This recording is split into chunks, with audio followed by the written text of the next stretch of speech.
Hey y'all, welcome to my channel. Woo! I got a good one today. Okay, this is something that I've had to learn, and it was kind of like a fast track learning experience about this topic. So today I kind of want to go over just what mental health looks like in the workplace. Okay, listen. I have had multiple jobs in my whole life. And I would say it was the military for me that really solidified this topic for me. But we've all, every single one of us, whether you want to tell me or not, we all have that job they don't care nothing about us. Okay, you got people showing up late because they want to show up late. They're asking other people to clock in for them.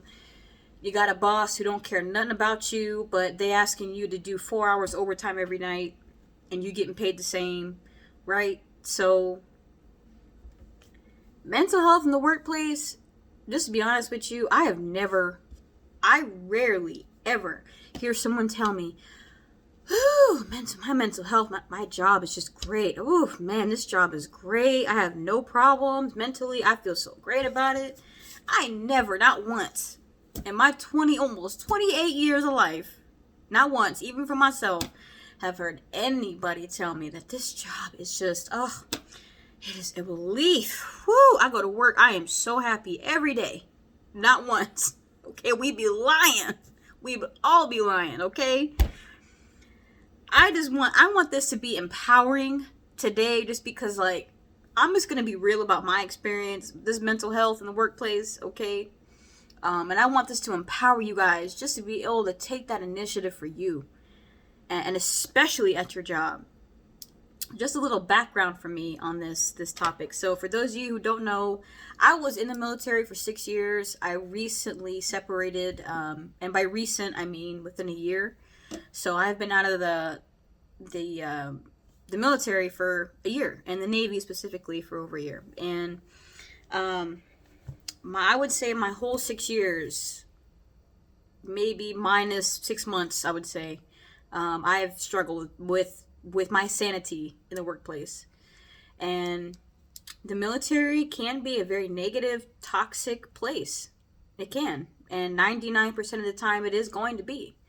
There are people in that 1% that have a very good career. They go to the duty stations, they work at a job that they absolutely love. They have great coworkers. Their whole career is great, and I've met people like that. Their whole career really has been great. Even if you're not in the military, I mean, there's a 0.01% of people that have truly had a wonderful work experience. Okay, but on this video, we are not the exceptions. Okay, we don't live by the exceptions. We live by society. We live by the general rule. So I'm going to speak on the general rule of things. So if you're in that like 0.00001% of people who have had a great work experience, that's great, but we ain't talking about that percent. We're talking about the 99% of people, okay? From a military standpoint, and this can really apply to anybody. Again, I only talk about the military just because most of my career has been in the military, so I'm just going to speak on that. And if you're not in the military, I'm sure all of this information applies to you too, okay? But for me, in my workplace, for a majority of my career, I was one of the older people in my workplace. And by older, I mean, I was 24, 25 coming in. Not 24, 25. I was like 21, 22 coming in as a black woman, mind you, into the workplace with a majority younger white or non-black coworkers. So me coming into the workplace as a young, fresh out of boot camp, cute, black woman, most of the assumption was that I didn't know what I was doing. And to be honest with you guys, I'm just going to be real with you. I did have an attitude problem. Okay, I was a brat. Okay, I was a smart aleck. I won't say the other word on this channel. But I was a smart aleck. So I came in thinking that I knew everything. Okay, and that already like knocked me down in my workplace 2 notches. But the assumption was I really didn't know what I was doing. So because of that assumption,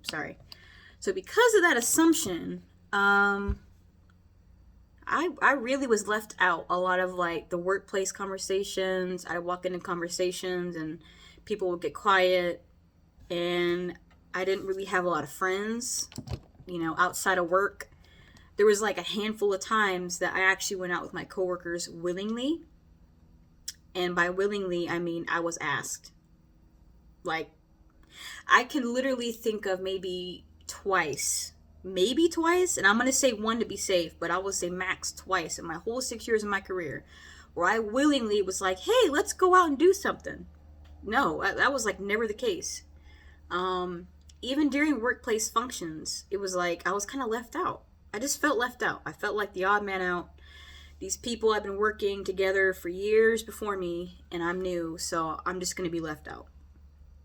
And as a black woman, I also felt left out. I literally remember one time, and I've never forgotten this experience for me. I had just come back from somewhere, and I walked into the office, and I saw everybody gathered together just talking, and I try to come in, and everybody gets quiet. Literally. It's just dead silence. So I was like thrown off. Like, what the heck? Why'd y'all stop talking? And then over the years, I had different bosses who I felt were coming after me. I felt like me and my bosses at one point in my life, we were literally just butting heads all the time. Different ideas, what I wanted to do, what they wanted me to do. And it was just, we were knocking heads all the time. And so I was always in trouble. I was always getting written up. I was just that person. It was just me. I was stubborn. And I felt like at one point, I felt like I was attacked. I felt like I was. And it got to the point where I got in trouble and it just spiraled out of control. So my mental health was zero at this point in my life. It just was. I just felt like I literally lost my sanity, lost who I was, because I was so emotionally invested in this workplace that I just lost myself. And it took years, and I mean years, for me to get to a place of I am who I am, that this job is just a job, that at the end of the day, of the workday, I am still a person, I am still a human being. This job, I'm just a number. And it took me a long time for me to get to that place. And sometimes I was never at that place. I was never at that place. And I reached this place as I was getting a little bit older in my life. I'm almost 30 years old. So for me, I'm just like, this job is a job. I'm still a human being. I'm just myself. You know what I'm saying? So, this video really is coming from a place of like, I had to be spiritually renewed. I had to be mentally renewed to get to this place. So, just like I say in most of my videos, there's really no tips and tricks, but I'm just going to share my experience. So, realize this. In the workplace, you're just a person. You're just a number. You really are. Unless you own a business. Otherwise, if you're on somebody else's time and clock, you're just a number to them. So realize that if you leave this job, are they going to miss you? Are they going to care about you? They may give you a little, goodbye party, but at the end of the day, do you feel like this job actually cares about you? Because, there are places where it's a small, intimate workplace and people do love each other. That is a case. But again, I don't speak on that exception. I speak on the general rule. Most of the time, we're just a number to the job. So if you mentally just keep in mind that you are more than just your job and that your life is more than just a job, realize that and keep that in mind with you every day. when I was in the military, and again, invert this if you're not in the military, because it's really the same across the board. I mean, it's military or not, it's just the same. But I got to a point when I was one of the older people in the workplace, and I was not the only black person in my workplace, but I was one of the few black women in the workplace. So I'm black, and then I was a black woman, and then I was one of the older black women. And what I noticed is that a lot of, excuse me, this is not discriminatory here, okay? But I got to a place as one of the older people in the workplace where a lot of the younger guys would just gossip. And I mean, when I say gossip, I mean they were talking about all kinds of stuff in the workplace. I won't even say it on this video because it's stuff that would get me banned from YouTube for the rest of my life. Straight up. So, in the workplace, there's always going to be gossip, no matter where you go. Whether that is in the workplace or at home or whatever. There's always going to be somebody or a group of people that gossip. Please, I encourage you guys, understand that gossip will lead you down.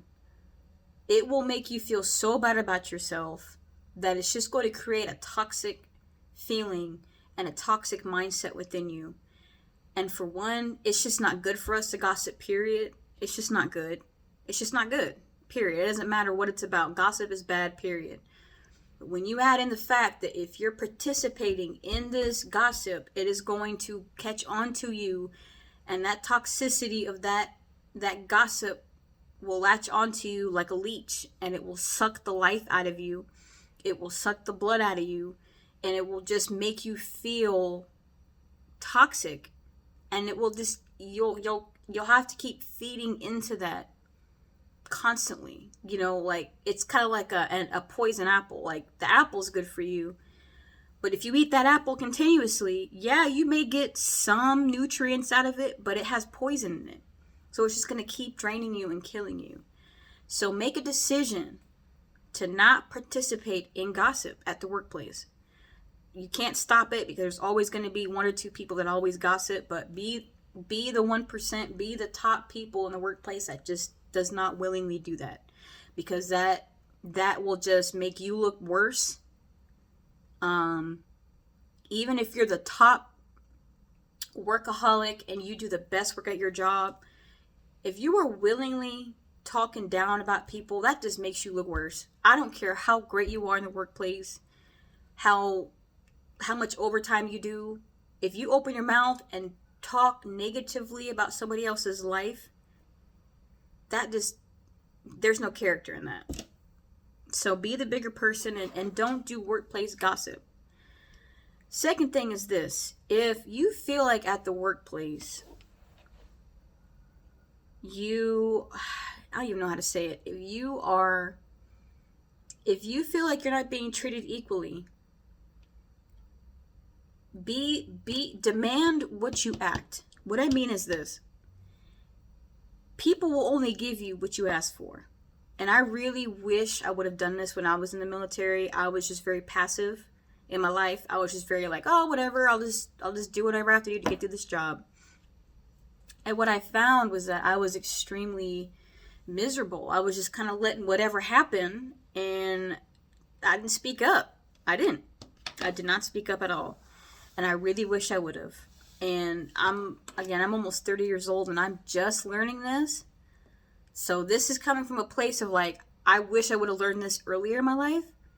But people will give you what you ask for. If you make $25 an hour, but you're working 15 hours overtime a week for work that's not in your job description, but they keep dumping it on you anyway, unless you say something to your boss or a coworker or you speak up, they just gonna keep giving you that work.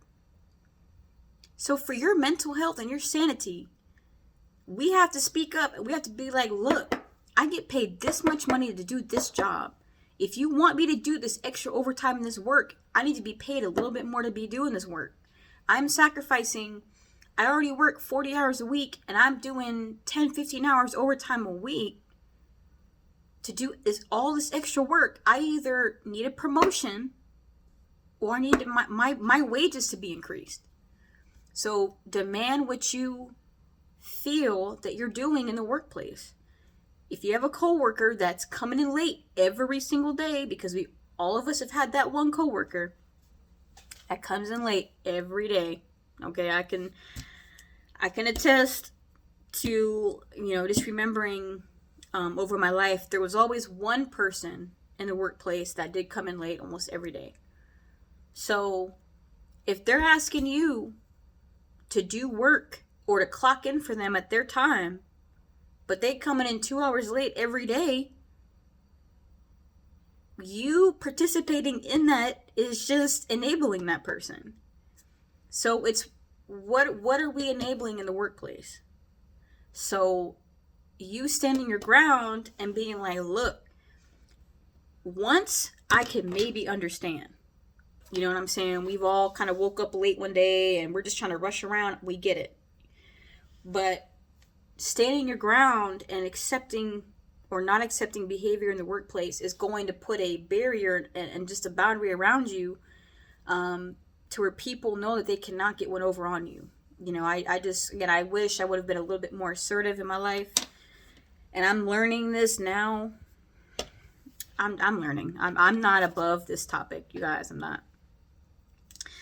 But another thing too, and I'm just going to wrap this up here, is if your workplace does offer mental health services,